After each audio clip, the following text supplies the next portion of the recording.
Hey everyone, this is Joe Benke with the Benke Law Firm. I hope everyone out there is having a safe and wonderful Valentine's Day this Friday going into the weekend with your loved ones. This is the first of what I hope to be many how-to videos just to touch on a few things and really just address some common questions I get from a lot of our clients here at the firm. As a newer law firm owner, there's certainly been some trends that I have begun to notice. And so with this being the Valentine's Day holiday, I figured this would be a great time to talk about orders of protection. Especially if you ever run into an issue where your Valentine's date turned out to be not what you thought it was, stalking, being a creeper, whatever it might be. So one of the questions I get asked frequently is, how do you go about getting an order of protection? The process actually isn't as difficult as you might think. Essentially what you need to do is you can go to any local county courthouse here, whether you're in Maricopa, Pima, Mojave, wherever it might be, and you'll just need a few things to be able to bring with you. You'll need a driver's license, you'll need your address, as well as the address of the individual that you're going to need to serve with your order of protection. If you have children, you're going to need basic information like social security numbers. The process itself can take a couple of hours, but the good news is the courts have a law library that are able to help assist. They don't give legal advice, so if you have legal questions, we're always here to help those out, but they will provide general information and point you in the right direction.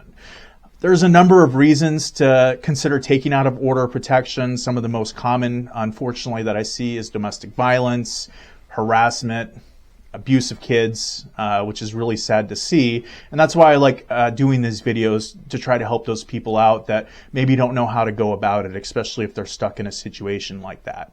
So what you're going to need when you go down to the law library is you're going to need to have a description of the different incidents or acts that have occurred. Whoever you're trying to get your order of protection, your restraining order against, you're going to need acts to be able to demonstrate that your request is reasonable. So this could be a description that on this date, this person did this, whatever it might be. And once you fill out your forms, you'll go see a judge. The judge will review everything. They may ask you a few questions to make sure what you filled out is accurate. And they're generally going to approve the order of protection ex parte if you have viable grounds for doing so. Again, if you have questions, if your grounds are there, you always can reach out. But once they're approved, the county sheriff is going to be then responsible for serving the order of protection so that it's in place to prevent any contact and ensure your protection. Now, this isn't everything. You know, sometimes order of protections can be contested if the other side doesn't agree with it. At our firm, we help our clients with orders of protection. We're always happy to help out. However, it can be expensive hiring an attorney, and this is something that a lot of clients are also able to do on their own and seek attorney involvement later on if the order of protection is contested. Something else to be aware of is there is the potential for attorney's fees to be awarded should another person contest an order of protection and it's determined by the judge that there wasn't really reasonable grounds to do so, right? Somebody made something up, that their allegations in their petition just simply weren't true.